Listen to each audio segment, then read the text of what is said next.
Okay, so thanks to all of you for signing up for this and being here. There's a lot going on this year in the legislature, like most years. There have been hundreds of bills introduced, and Al Davis, who is our lobbyist, will be going over them, but we also have the expertise of Ken Winston, who is on, and George Cunningham is going to be joining, if he hasn't already, to talk about some things. So let me just tell you how this the process works from the Sierra Club's point of view. First of all, I'm David Corbin. I'm the legislative chair, legislative committee chair for the Nebraska chapter Sierra Club. And we have a legislative committee. That committee takes a look at the bills that have been introduced. Then out of those hundreds and hundreds of bills, we try to determine what ones are the most important, and also, do we have enough bandwidth? In other words, we can't, there's a lot of, each one of these bills has to have a hearing, so we can't be at many places at the same time. So what we do is the committee meets on Tuesday afternoons, and we met and we came up with a priority list of bills, which I'm going to put up on the screen in a few minutes. And but that's not the final. The executive committee gets the final say on whether these will be officially our priorities. And that the chapter meets on Saturday, and we have some of our board members here, and some of the people that are involved in the political action committee and so on. And so what I want to do is I want to put the bills up. Al will go over them. If you have questions, it would be best to put them in the chat later on. I can open it up and people can unmute themselves and everything else, but we're up to 31 people right now. So we want to try to not make sure people don't talk over each other. And keep in mind that some of these bills, even though we haven't had a chance to have everybody weigh in and say their priorities, they're ones that we hope to introduce, and Al will tell you about that.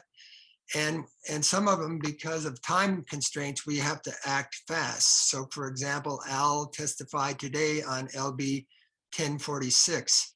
And so they're moving, they sometimes schedule those hearings, and we have to act accordingly. So I'm going to share the screen, and I'm going to put up those bills. And this is on a website, which I'm going to put in the chat, so that if you want to look it up on your own. And each week we will put updates on the legislative page and on the front page during the legislative session, so that you know what's going on. Right now, I have them under a link, which I said, again, you should be able to see when I share the screen.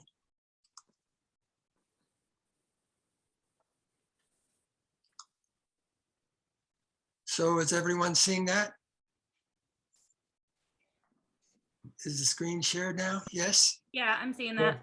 Okay, so I'm going to click on the first one. Is a spreadsheet that I put together. And but then these that are down below we'll talk about later. Those are kind of things that were added just today. So they're not on the spreadsheet. At some point they'll all be there, but I want to click here.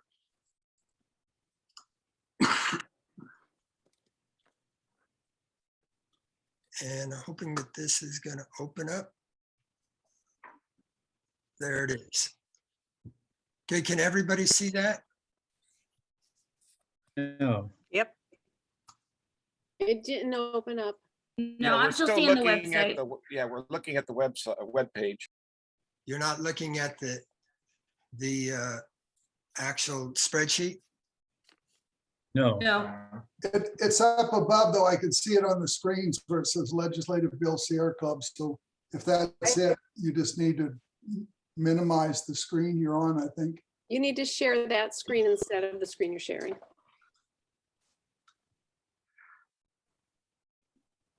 You know, I gave a presentation this morning and there were absolutely no glitches. It was amazing.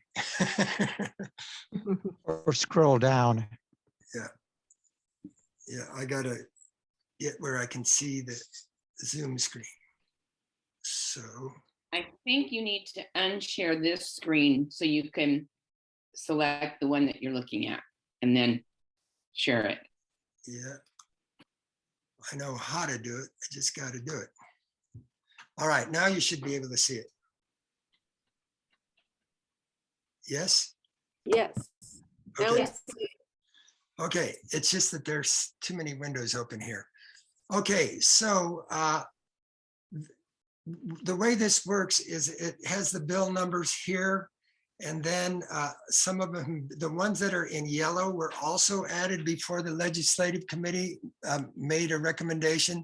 So we'll discuss that on Saturday when we have our executive committee meeting. And so then the final ones that we absolutely endorse will be there. But some, like I said, we've had to act on soon. So I'm going to turn it over to Al right now, and just why don't you go over maybe the Carol Blood bills first? These are all related to Alt-N, the ethanol plant in Mead that has been using treated seeds treated with insecticides, pesticides to create ethanol, and it's created quite an environmental crisis. And so there's 3 bills that are related to that. You want to take it, Al? Sure. And thank you, David, for the introduction.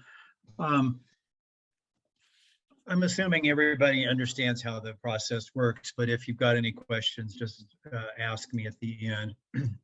So we have, as David said, 3 bills that deal with Alt-In. And the first thing I want to do is give Senator Blood a hats off, because she was the one senator who really took this thing seriously last year. And yeah, you may recall that we tried to get a special committee established at the end of the session so that the legislature could study that over the interim. That didn't happen, unfortunately, and Senator Hughes promised that we would have that discussion early in the year, and we're quite a ways into the year now. We haven't had it yet, but Senator Blood on her own went ahead and set up a Facebook page called What About Mead? She had a town hall there that she put together. The second one, the Sierra Club, was the group that first put that together. And then she introduced 3 bills on our behalf. And the first one is LB 694. That's a bill that was held before the Judiciary Committee on the 21st of January. I testified on behalf of the Sierra Club. We're getting some back talk. If somebody We could need mute that. everyone to please mute yourself. David, I think you can mute people who aren't muted. I can, but I can't see all of them. I have to go through searching. So even when I'm on gallery view. Well, we'll just ask everybody to please mute themselves. So LB 694 is a bill that came forward from an attorney friend of ours who's been working with the, we'll call it the activist group on Alt-In, and it changes the statute of limitations for exposure to chemicals. So the current structure is, I think, 2 years. Senator Blood's bill extended that to 10 years. She amended it before it was introduced and took out a couple of things that she thought were controversial and would doom the bill. So we just restricted it to chemical exposure. It was received by the committee the other day. We had Senator Blood did a good job presenting it. She had some opposition from the State Chamber of Commerce, who initially were going to testify in opposition to the bill. And she has made a discussion with them to come in neutral. So the bill came in to Judiciary the other day, and there was neutral testimony and positive testimony. So I think that's good. Senator Blood also indicated that there was a high priority, that she would make that her priority bill for the year. She brought forward a couple of other bills that came out of the alt-N situation. The next one is LB 695. That also had a hearing on January 25th, and I testified at that one. So when we started doing the investigative work on alt-N, we found out that they had ceased to pay their property taxes, I think 4 years ago now at this point. And at the time that we had done the work on it, it looked like it was about $500,000 in back taxes that were due. Since then, we found out it's more like $1 million. So there are about $1 million in back taxes owed to Saunders County. The people that own alt-N owned the feedlot that was sitting there next door, because alt-N, when it first came into fruition, was supposed to be a new model plant, which would be a self-contained energy plant that would produce methane from the feedlot that would go into boiling the corn to make the ethanol, and then you take the byproduct, you feed it back to cattle. So that was the original idea behind alt-N, and it has worked in other places, but it didn't work at alt-N. So they ended up making those treated seeds. So we learned this summer that the family that owned alt-N was trying to sell the feedlot. And we found out that they had let their conditional use permit expire in 2017, so they really weren't even allowed to operate the feedlot at all. Saunders County went ahead and approved the conditional use permit, giving them another one, and then immediately the feedlot was sold.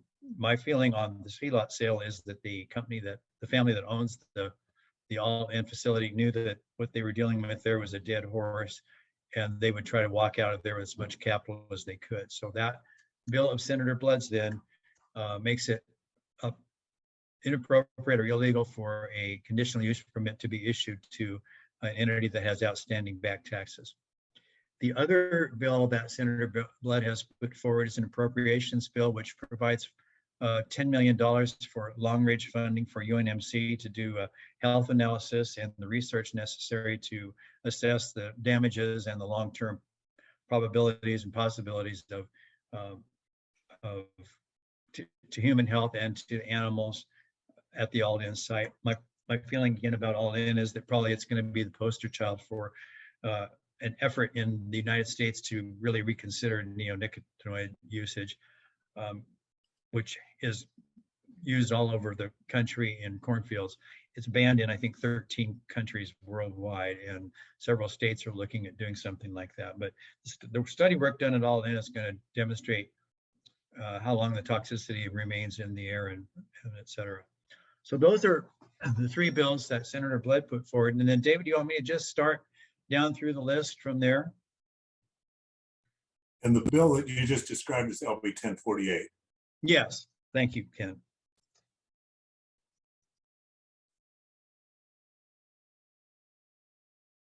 David, should I just start down through with LB 801? Would that be the next one? Yes, can you see the cursor? Because I'm putting the cursor on the bill we're talking about. Can you see that? Yes, I brought up my own spreadsheet. I copied yours and then I put some additional information Okay, in but mine. I'm just saying looking at so my that own. you know what we're talking about. You should be able to see where I'm putting the cursor on there. So go ahead, Al. Okay. LB 801, introduced by Senator Hughes before the Revenue Committee. It provides that the carbon dioxide pipelines, if they are constructed, would qualify for tax credits in the Imagine Nebraska Act. The Imagine Nebraska Act was passed last year, introduced and carried by Senator Coulterman, and it was the replacement for the Nebraska Advantage Act, all of which are essentially designed to bring business into Nebraska and promote it. Unfortunately, almost anything that's done in the state today is done with tax credits and tax exemptions. And this is no different, even though if you're going to try to export carbon dioxide out of the state of Nebraska, it seems to me you ought to be able to do that without giving up tax dollars, which could go for schools and other things.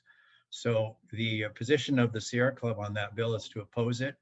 The hearing is scheduled for February 2nd, and it is in the Revenue Committee. The next bill is LB 978, also introduced by Senator Hughes.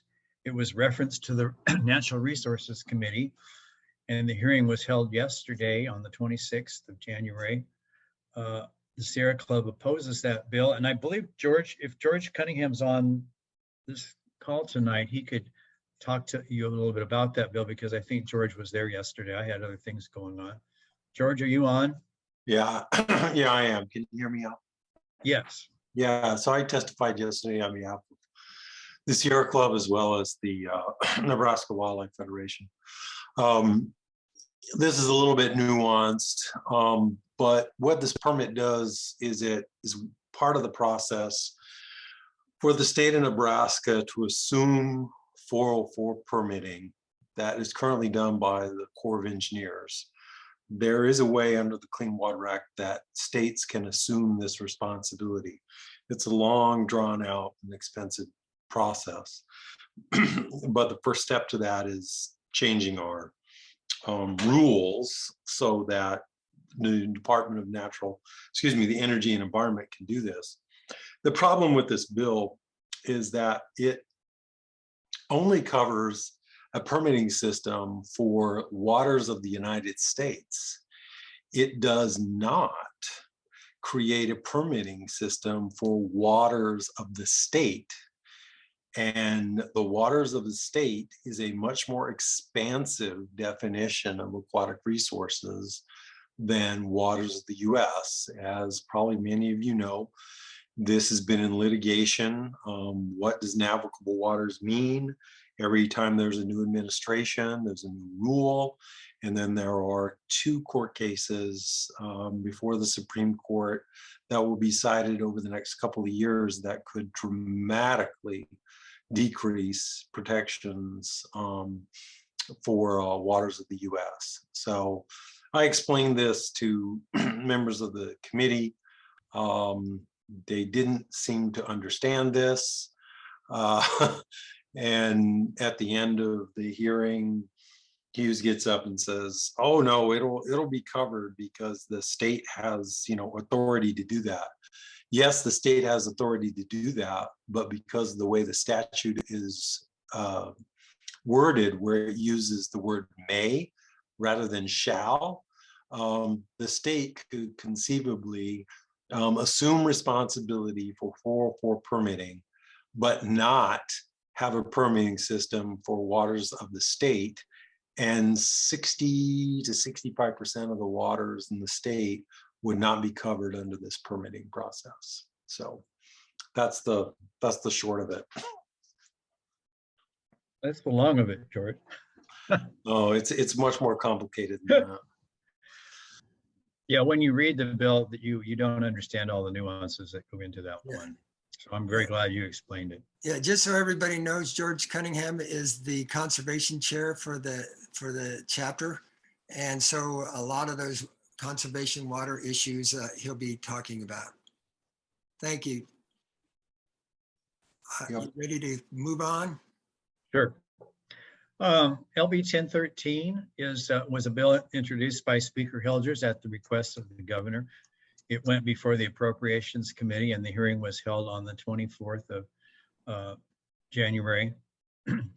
I did testify on that in opposition to it. And what it does is, I'm sorry, did I say 1013? Yeah. Yeah. So it's the appropriation of $500 million to construct a canal from Ovid, Colorado into Perkins County. 100 million of that is the Recovery Act money, and the 400 million will come out of the cash reserve. So it was very late that evening. It was one of the last things that the Appropriations Committee handled that day.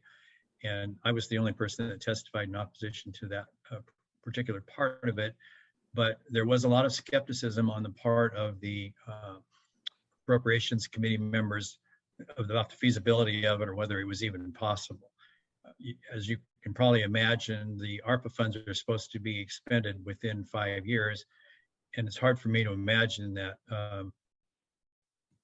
in 5 years from now that there'll be even the beginning of work started there, because it requires the use of eminent domain by Nebraska in in the state of Colorado. And some people have said that this is really designed to maybe put water into Enders Reservoir.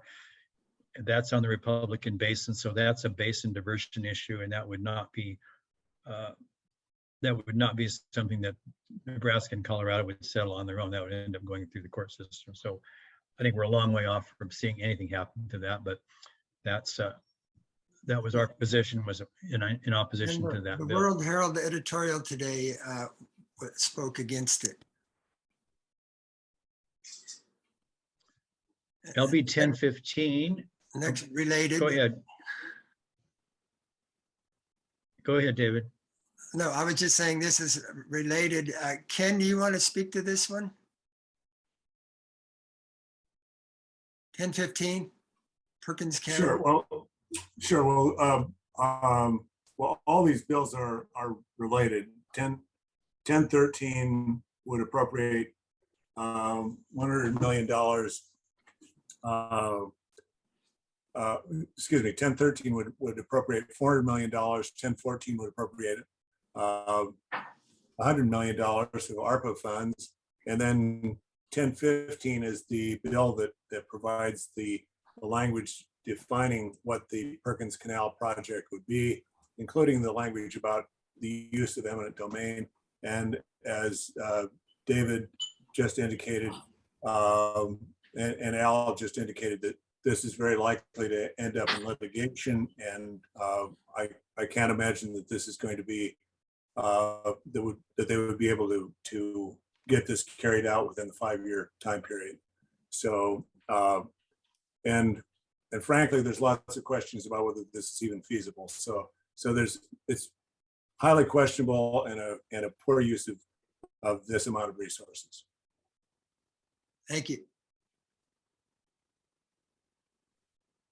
LB 1046 was introduced by Bruce Bostelman. That hearing was held today. I testified in opposition to that.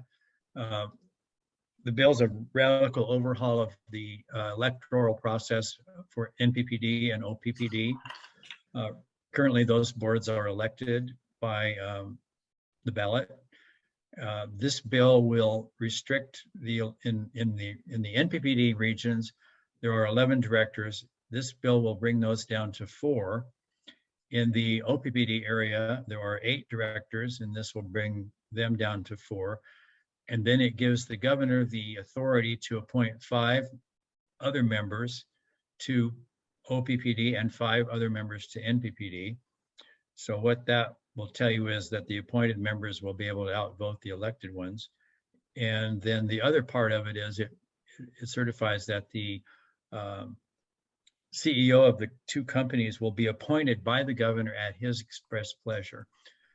So we think that this is an anti-democratic and an authoritarian approach to concerns that Senator Bostelman and some others have, that some green interests are getting positions on these boards that shouldn't have them.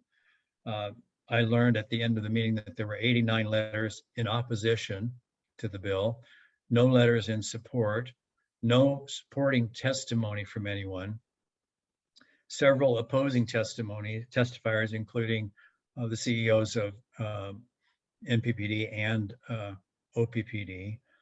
And then at the end of the evening, there were a neutral testimony was Ed Schrock, who's the former state senator and sits on the NPPD board. And he was feeling sorry for himself because he nearly got defeated by people who came in and essentially knocked on doors and things in opposition to him.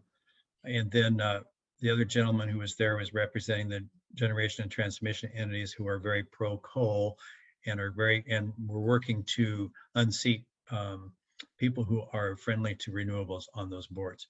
So we're opposed to that. I'm hopeful that there will be enough votes to keep that in committee. It was presented to the legislature on the 18th of January. It has to lay over for a couple of days. And so then on the 20th, it came out, and then you need a week between the day it comes back to the floor and the hearing, and it was a week. So that's Senator Bostelman's priority, obviously. Then LB 1047 was also heard today in the Natural Resources Committee, and the Sierra Club's position is opposition to that bill, and I testified on it also.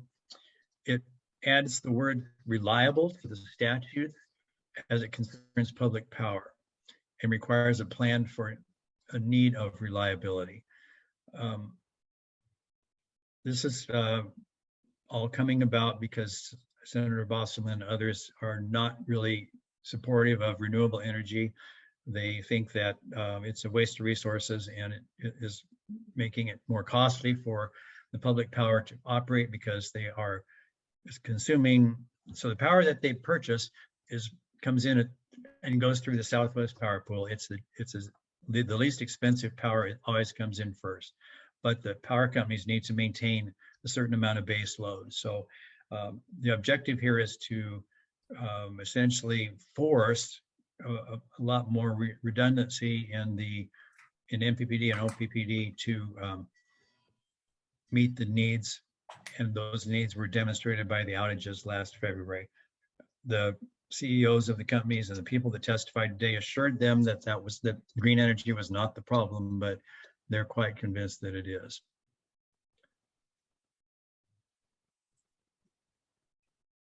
Al, was there anybody who supported 1047 today besides Bosselman? No. So if I could just offer an interjection, I mean, I think that's very telling when you have two bills that do not have any supporting testimony and have a widespread opposition, and the opposition could have been much stronger than it was, just to be quite frank. I mean, I just wanted to offer that editorial comment. Yeah, and I'll just add also on both 1046 and 1047, our public power, our state ranks near the top in reliability and in affordability. So we aren't sure what they perceive the problem to be, other than the fact that they don't like renewable energy. Yeah, that's it in a nutshell. And the questioning that came from Hughes and largely Hughes and Groney, indicates that's really what it's all about. They try to dismiss the fact. So one of the things that's interesting about renewable energy is, while they may be able to produce a lot of energy, because of the reliability factors, those are reduced down. And when I say reliability, I mean they're not always there. So those are reduced down. And so the implication from the senators who are opposed to wind energy is, well, this is just a horrible waste of resources. And but in reality, what wind energy does is it drives rates down for other types of power, because in normal situation, wind is able to meet a lot of the needs. And that was made pretty evident by the folks from MPPD and OPPD today. However, when somebody's got their mind closed, you don't change it very easily. So moving on down, then LB 1058, Senator Brewer, that's coming up before the Natural Resources Committee tomorrow, and we will oppose that. That bill relates to the anticipated phase out of coal-fired plants and imposes onerous burdens of public power. So it requires the companies to pay salaries for several years, to pay in lieu of taxes for several years if they decommission a coal-fired plant. Again, it's an example of the legislature interfering in their business when they're operating their businesses perfectly fine the way they are. Yeah, I thought it interesting. I would anticipate we'll have about the same results tomorrow that we had today. Yeah, an interesting thing that came up in a lot of these is that they're worried that people who don't understand energy are getting elected to the boards. They didn't mention that you could be elected to the Senate and not have any, to the legislature and not have any experience in policy or law or anything. So I'm not sure why they think that you have to be an expert in energy to be elected on the board. The same thing goes for school boards and everything else. But the actual fact is there's a lot of expertise on those boards. And, I would say this, the governor has appointed people to the legislature who have no experience, no public Exactly. experience. Mhm. So in getting back to the appointment bill, that could certainly happen. And what I do think is the governor, our current governor has demonstrated, an interest in appointing his friends to particular slots, whether they're good or not. Okay, are we down to LB 1100? Yes. Well, and Eric also put something in the chat about how LB 1058 doesn't understand the way that payment in lieu of taxes work. Actually, LB 1058 doesn't understand anything accurately, but I would I would agree with Eric. I mean, they're based on false premises. Well, remember that Brewer was elected in large part because of his opposition to wind energy. It's too bad, Eric, that they know so much more than you do. I look forward to an opportunity to discuss energy policy with any of them on any day of the week. I agree. I think that would be really great if you would do that, Eric. That would be the welcome that. highlight of my week. I think we should have a forum just like that. Sounds good. I'm ready. So LB 1100, and here we are back at the discussion about tax credits, and LB. This is not the one that does that, but LB 1100 is Senator Bostman's bill. It goes to the Appropriations Committee, and it hasn't had a hearing scheduled yet. We're opposed to it because it is an allocation of $1 million for a feasibility study on nuclear energy, and I think you all know that the Sierra Club is opposed to the use of nuclear energy. Yeah, I would say that the experimental modular stations that are just that, experimental, it remains to be seen how well they work and how much they cost. So I think they should just look to those states that are already doing it instead of saying they're going to have a feasibility study. I agree. I will tell you this, having kind of read through a lot, I've got 100 and some bills I really haven't had time to read thoroughly yet, but I have read the other 500 or so, and there are a lot of requests for ARPA funds that are very iffy, in my opinion. So Justin Wayne, for example, has a $450 million revitalized North Omaha bill. And of course, we got the Perkins County piece and the Star Wars piece. And so there are a lot of requests for those federal dollars. A med school at Kearney, you can go on. And these are wish lists. Some of them will be funded. LB 1100 is Senator Bostman's, LB 1102 is Senator Bostman's, I'll call it his all-in bill. It's the 3rd of February. We support it, but I haven't done enough research on that bill to talk about it intelligently tonight. I need to spend 30 minutes really sitting down and get to the meat of it. David, I think you maybe have read that more I've recently read than I it. It have. looks like it's protective, but we're suspicious because of the source. If I could offer a comment, it appears to be, it has some good stuff in it. There are several aspects of LB 1102 that appear to be going in the right direction. However, we're concerned about, I'm concerned about the fact that there are some things that are not defined. For example, the term responsible person is not defined.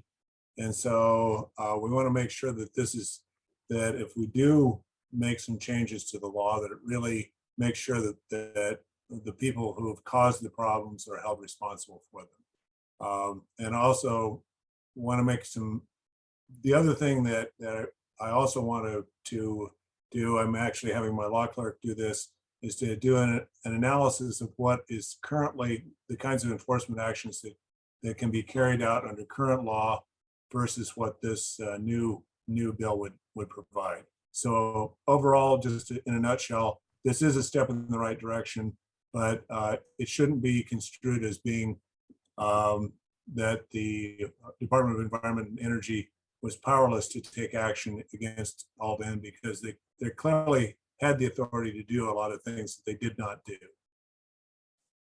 Thank you. Yeah, for years, Ken, this is not a new thing. This has been going on for years. When you threaten somebody with fines and then you never impose those fines, it becomes a bluff. So we'll move on. LB 1135, introduced by Senator Merman, will go to the Judiciary Committee, and it's on February 11th.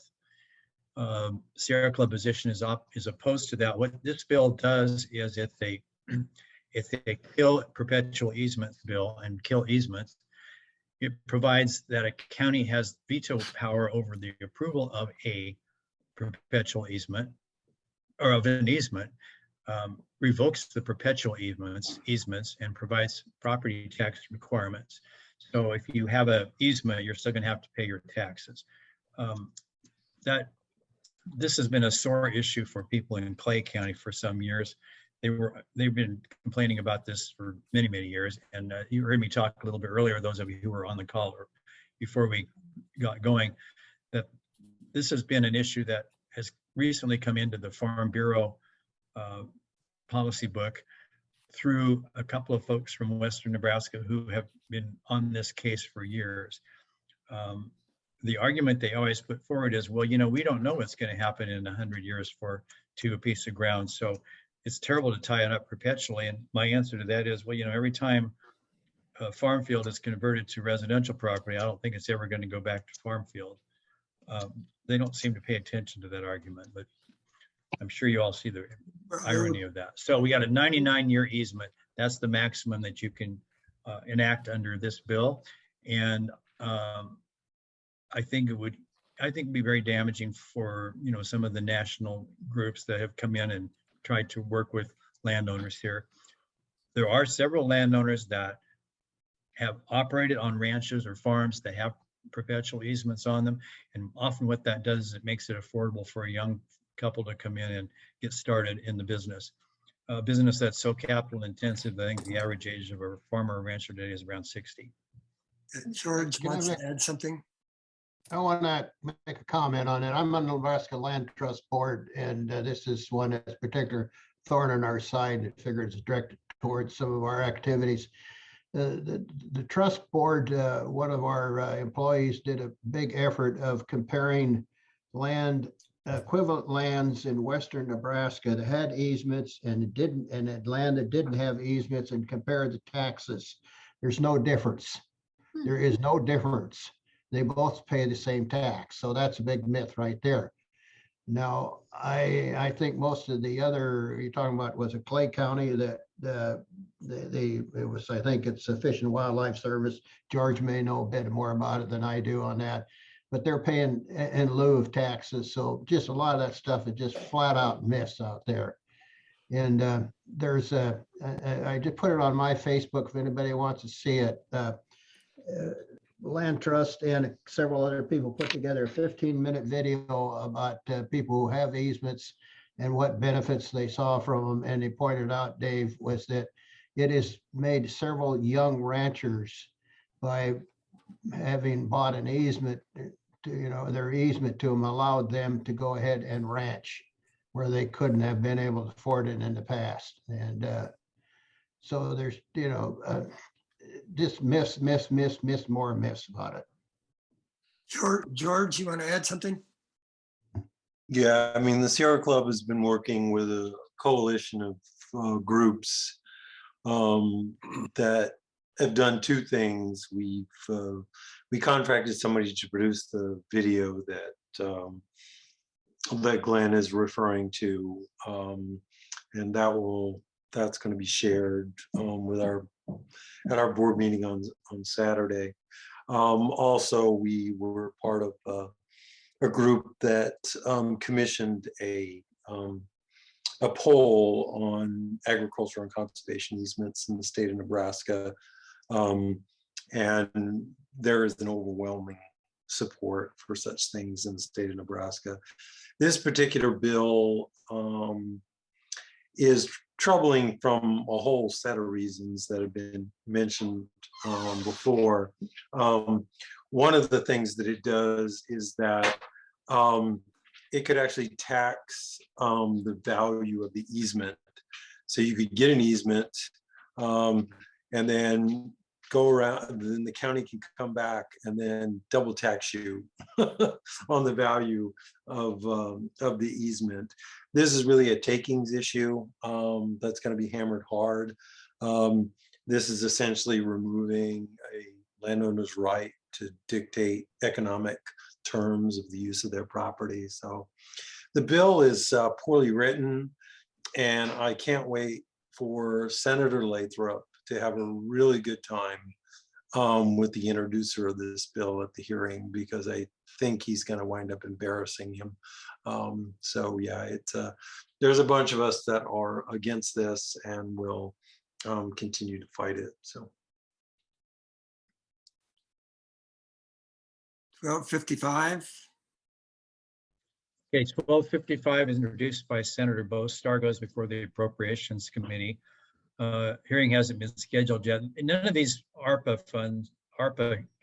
funding bills have been scheduled yet, except the governor presented his the other night. So this is Senator Bostar's bill, which requests that the 2014 climate study be updated and that an action plan be developed, and it will be paid for through an ARPA contribution, so that it won't be the taxpayers who have to do so. So it's a good bill. We're going to support that one. I have been visited with one senator, and Ken was with me that day, who is going to be supporting that. He's a conservative, a kind of a middle of the road guy. So I feel that's good. I think we've got a good chance of getting that through. And my hope is that the Appropriations Committee will simply decide to put that into the budget, so we don't have to have a fight on the floor. Yes, and it's only $150,000 as opposed to the millions that other people are asking for. Well, you know what they always say about money, Ken, people will quibble about $20, but when it's 2 billion, they never care a thing. Right, So. yeah, I know, but yes, anyway, it's, I understand, Al. Yeah, and I should point out that Nebraska is in the minority of states that don't have a climate action plan, a state climate action plan. Not for want of trying. We just haven't been able to get there. Right. LB 1257, also introduced by Senator Bostar, is an also appropriations bill, and it's also an ARPA bill, so it has not had a hearing scheduled yet. The bill allocates 10 million in grant funds to be used as matching grants for the installation of charging stations across Nebraska. I have high hopes that that bill will also get passed. And, you know, I think maybe there'll be some additional future funding that comes out through some of these infrastructure grants down the road here, but this is a good start. Of course, there's so many dollars being requested for the ARPA funds that we'll have to see how much gets allocated for that. Yeah, just so everybody knows, those ARPA funds are federal dollars. That's why right. There's people asking for this left and right. It's not coming out of the state budget per se. So that was the end of the bills that we had originally targeted that you picked out on Tuesday. And then there were 5 additional bills that we. Well, there's the 1186. Is that one you added, Ken? Yeah, that's one I added. That's the Hazardous Oil Pipeline Reclamation Act. In 2011, the legislature passed an Oil Pipeline Reclamation Act. And at that time, that was when we were fighting the KXL pipeline. And this was actually before the special session that established the siting provisions. This was one of those bills that was passed to try to convince people that the pipeline companies were good guys and would clean up after themselves. But the original Pipeline Reclamation Act really only applies to reclaiming the ground after the pipeline has been installed. It does not apply for after when the pipeline has been abandoned or so this act would change those provisions and provide that it would apply when after the pipeline has ceased to have its useful life. It would require that it would provide provisions for cleaning up the site and potentially removing the pipeline if the landowner wants to have it removed.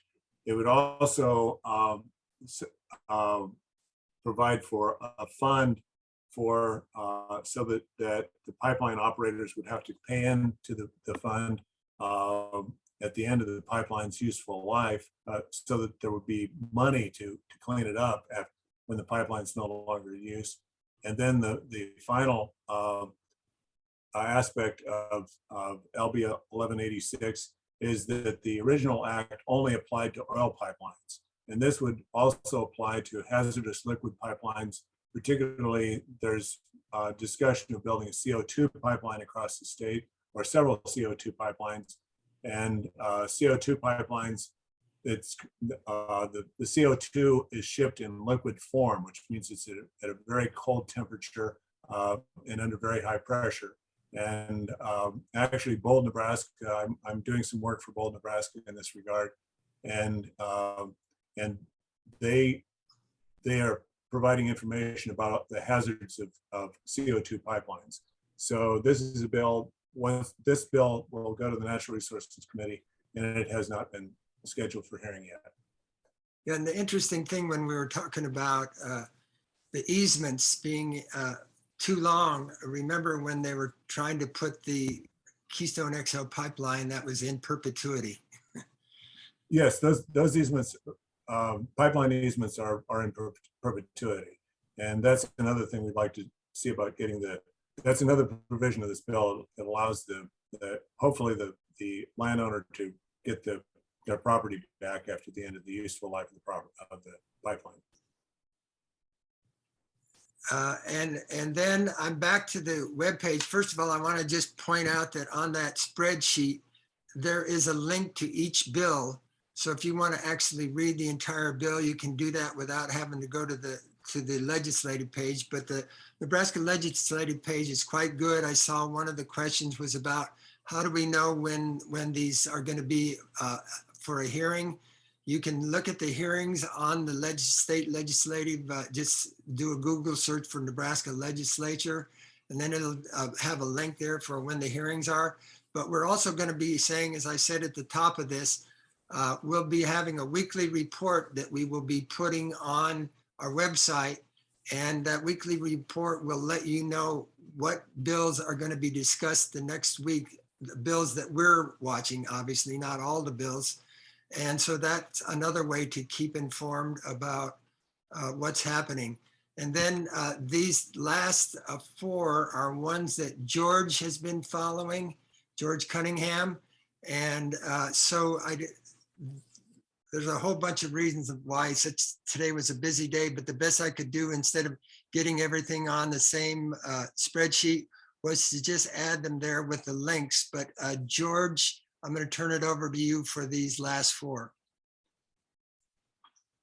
Yeah, LB 1023 is an outgrowth of the Star Wars committee work that came out, and you probably Tell them what Star Wars is. State tourism and water recreation, something or other. Okay. I don't remember. It's just the acronym, is enough to drive you nuts.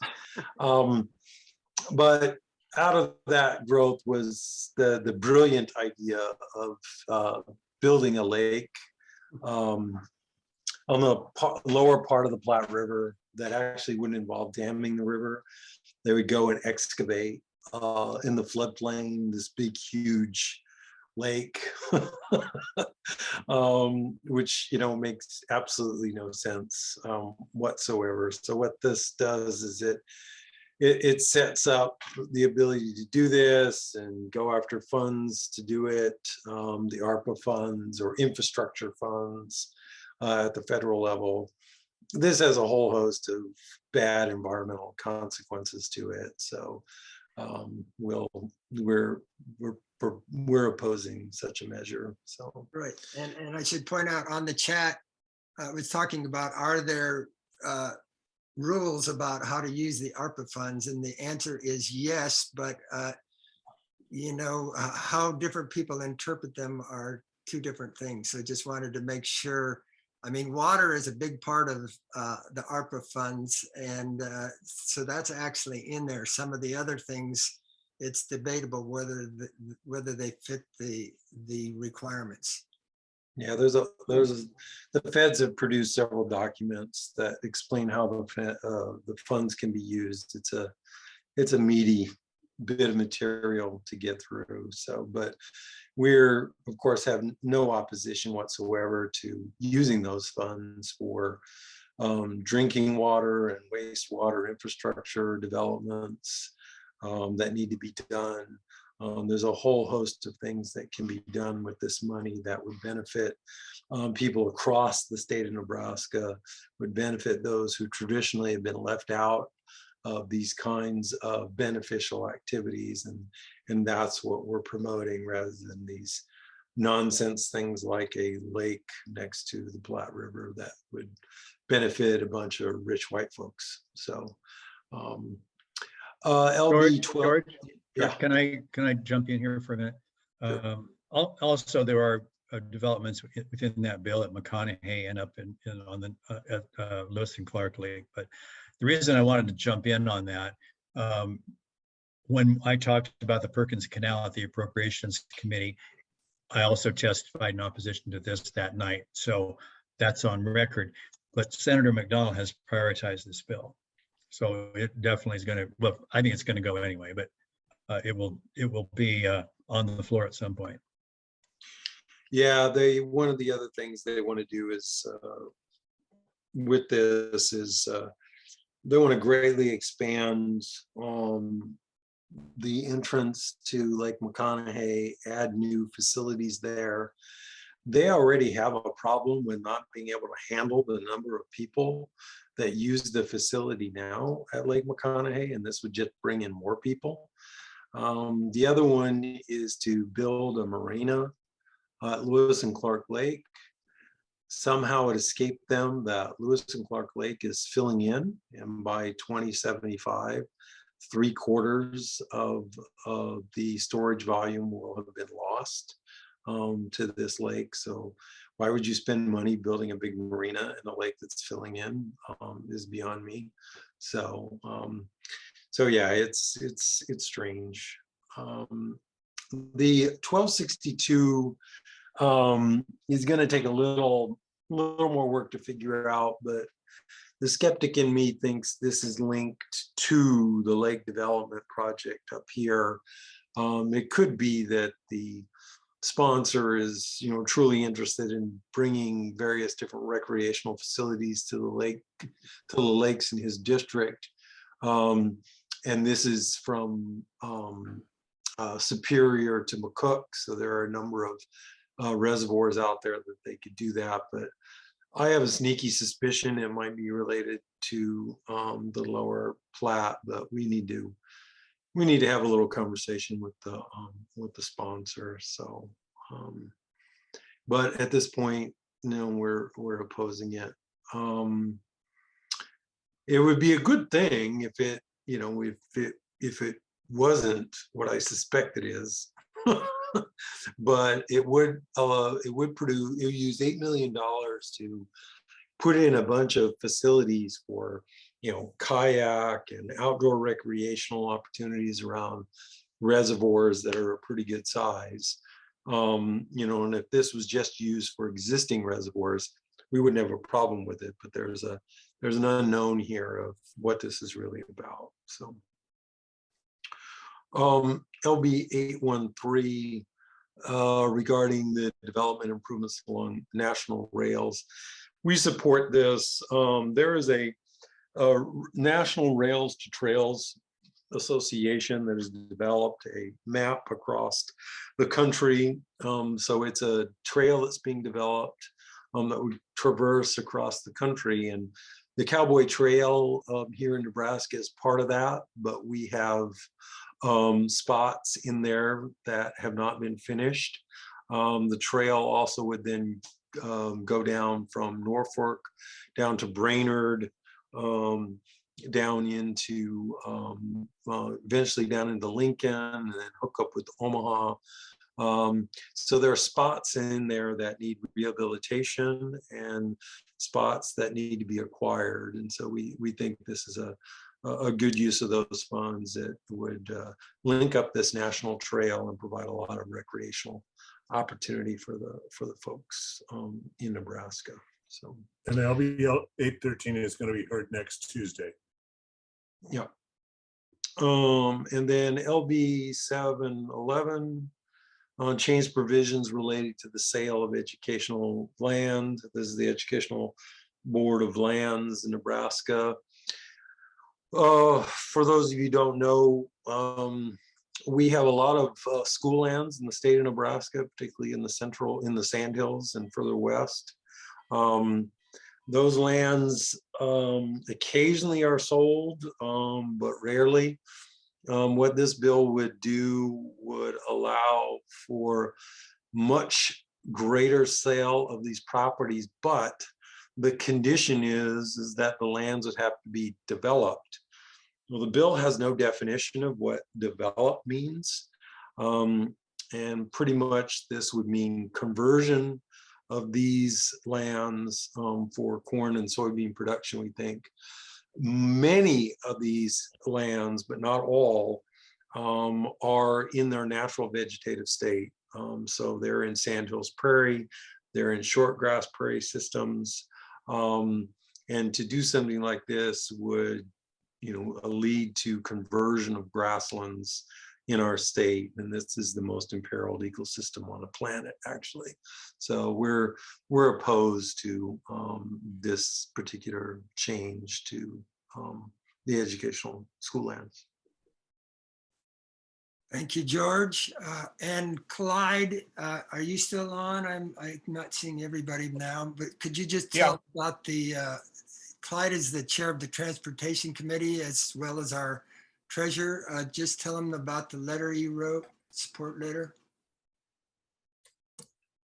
For the 991, which is the Lincoln to Omaha high-speed commuter rail bill, is that the one you're referring to? Yeah, and basically, I submitted a letter that our chapter supports that. However, that's a kind of a long-term study. We want to see commuter bus service put in, and there's actually, they've done a study, it's feasible, and it was going to be implemented and got delayed by the pandemic. And so they're hoping, and they lost some of their funding because it expired before they used it. So we're hoping that they'll get funding and begin commuter bus service between Omaha and Lincoln. And still, the study would be good to look at long-term solutions to the commuting between Omaha and Lincoln, encouraging people to get out of their cars and use more energy efficient public transportation. Thank you, Clyde. And I want to point out too that as you heard today on 1046, there were 89 people that wrote in opposition to that bill. That says a lot. So there's a new system for how people can submit comments if you can't actually testify. And so if you go to those links, then the bill, there's the way that you can submit comments online. And when you do that, you can check, do you want this to be part of the public record or not? If you follow us, what I'm going to be putting on, excuse me, the website each week. And if you watch some of the Facebook posts, then you'll be able, but the website's the best place. They have a lot of material there. So we welcome people to get involved and there's always a chance with so many bills that there's something hidden somewhere that we don't know about. If you're watching the bills and you know about those, please let Al or Ken or me let us know so that we can take a look at that and also keep in mind that sometimes amendments get added to bills and we don't take a stand on it, but then they add something there that we either like or don't like. So those are always the ongoing things that are happening in the legislative process that we try to stay on top of. Also, our David, I just want to remind people, if they use that, go to the website and submit a letter of support or opposition to a bill. There's an authentication step that after you submit your letter, it's going to send you an email that you've got to click on a link in that email to get it to authenticate that you're a legitimate email. And so don't forget that step or it won't get accepted. Yes, good point. Thanks for reminding me. And David, are you going to talk about the deadlines? Because that's really important to know. Say again? So you need to have that, if you're going to use those particular approaches, you need to have the testimony submitted by noon the day before. Here's the real rub. If you have a bill that is following a recess, for example, and whenever they usually often take 4-day weekends, so that would be Friday through Monday. So in order to have testimony submitted that's going to go on the record, you have on a hearing that is held Tuesday, you have to have that in by Thursday of the prior week by noon. Yes. So I hope everybody kind of understand what I'm saying there. So if on a regular day, if they've got a hearing, you have to have it in by noon the day before the hearing. Yeah, but on a 4-day weekend, it's several days before. And if you aren't sure whether there's a 4-day weekend, it has on the legislature's page the days that they're recessed. And so, like Al said, you have to know about that in advance. We don't know right now how well this new system is working. Like we said earlier, today they did announce at the beginning of the Natural Resources Committee on 1046 that there were 89 comments in opposition. So that's a good thing to say. I know a lot of you probably who are on this right now are people that submitted those comments, and I thank you for that. And there's, as you can see, there's a lot of things going on. It's just as important to stop bad bills as it is to support good bills. And so we're always trying to be vigilant about that. But the more eyes there are on these bills and people who can be reading them and know some things that maybe we missed, please let us know. Can I ask a quick question? Because I found out about 1046 this morning, and I went ahead and sent in a comment, and it said it was submitted correctly. I did the piece with the check of my email and what have you. So are you saying that my comment then today, before the hearing, before noon, did not get?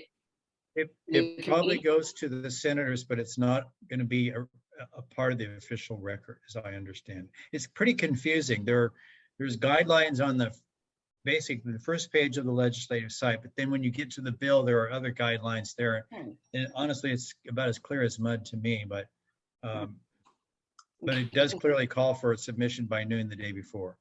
Okay, because I did check the button that said that I wanted it part of the hearing.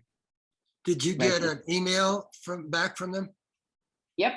Okay. And they said it was received. So yeah. Okay. Well, let's hope that it did go through, but there's chances that it didn't in time to be one of those that was announced as the 89 in opposition.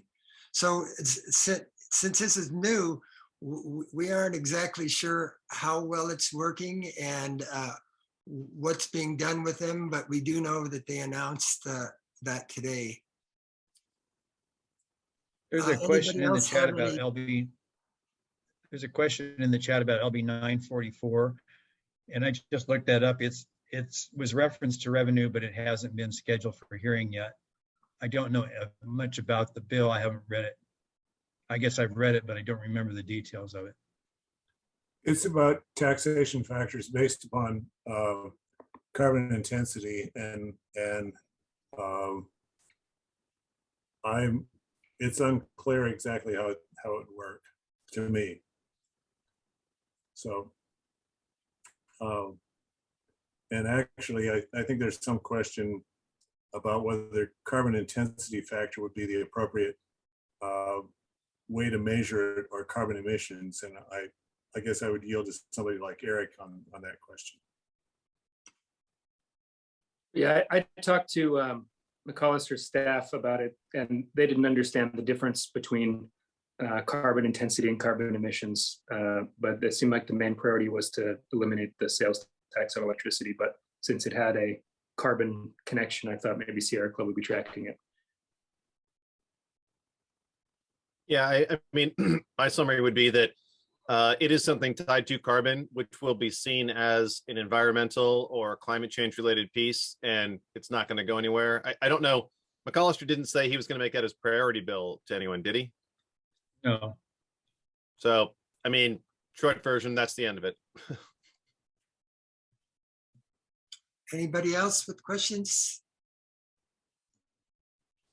Yeah, just a comment. Carol Blood's LR 277, protection of pollinators. You might just look that up to see what it is. That's what does a resolution do? Just a nice thing to say to somebody, and it just sits there. No, that's alt-end related too. Yeah, it depends on the resolution. I believe This is it's about an the interim this is an study. interim study, isn't it? Yeah. Yeah. Yeah. So an interim study takes place over the next term, and then there'll be a report that comes out, prior to the legislative session beginning in 2023. At which point, Senator Blood might have a bill that comes out of that. Yeah, I forgot to say at the outset that right now we aren't talking about resolutions yet. We will, and or constitutional amendments.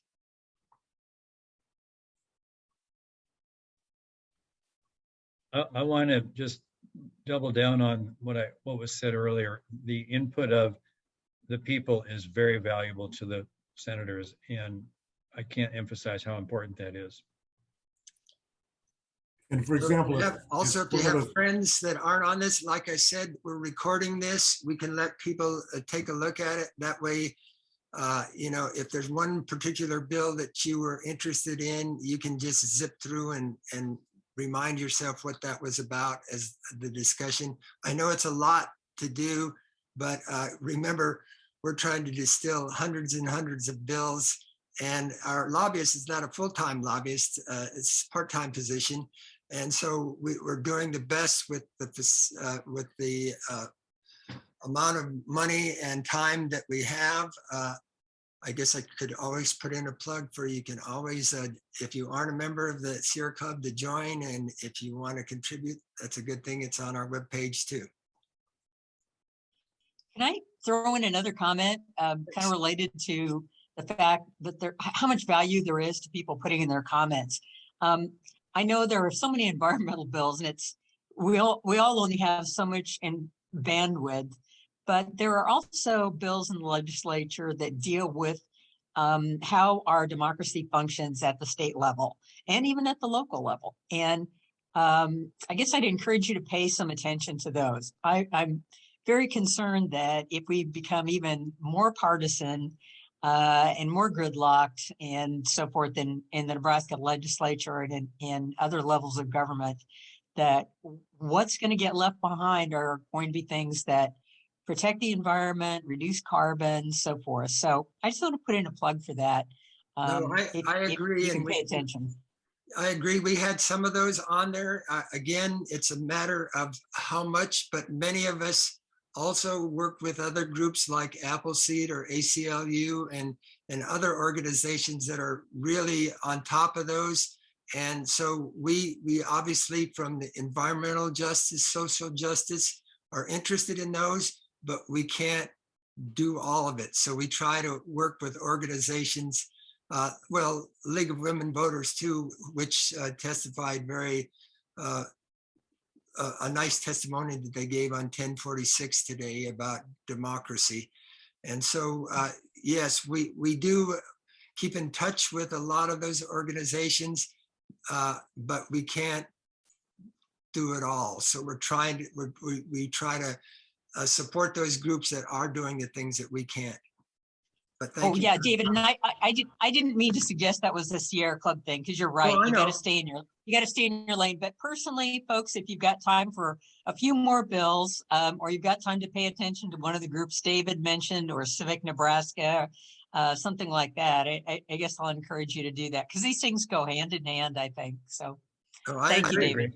I agree. And if we had, if we could, I mean, obviously the National Sierra Club is bigger than they've ever been on social justice and environmental justice and democratic process and equity. And, but, you know, that's why we got to work cooperatively with other groups so that we can cover more territory. But thank you for the comment. And David or Al, did either of you want to say anything about the Sierra Club sending out legislative updates via email? Albert, go ahead. Oh, we're currently developing a list. I got it past 250 today, but all of you will be asked to join a list of the very active Sierra Club members and receive, you know, ongoing information about the bills and legislative alerts. So we're developing that now. It ought to be done by about Monday. Probably the 300 top people or so. We've had a problem because we got caught kind of between systems where, you know, it could take up to 5 business, at least 3 business days to use our main email system to all members. So what we're doing here is we're developing a list of really active members that have been, you know, doing different things, and then we'll go after all of you with that list, and then you can just opt off if you're not interested. I don't know if George has a question. No, his hand is up. I think the hand's been up the whole time, but. Okay. There is a question in the chat. Where can people access the recording for this session? We'll send that out to everybody that was on this. We'll send out the link to the recording as soon as it's, you know, downloaded and buffered and with a link to it. I think it usually takes a day or so. This is a pretty long meeting, so it takes a little longer.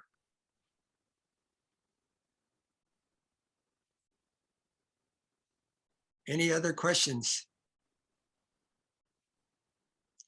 Well, once again, thanks to Al, and thanks to Ken and George and Clyde and all the people, Mary, who put together the invitation for this event. Thanks for all of you people like Kat that notified others and let them know about this meeting. If they couldn't make it, remember there'll be a recording available. And so thanks to Sharon's dog, who is on screen. Again, and please, if you find the time and you have an interest in these bills that we've been talking about, please help us to advocate for or against, for the good ones and against the bad ones. So I guess that's it then. If there's no more questions, thank you, everybody. Thank you.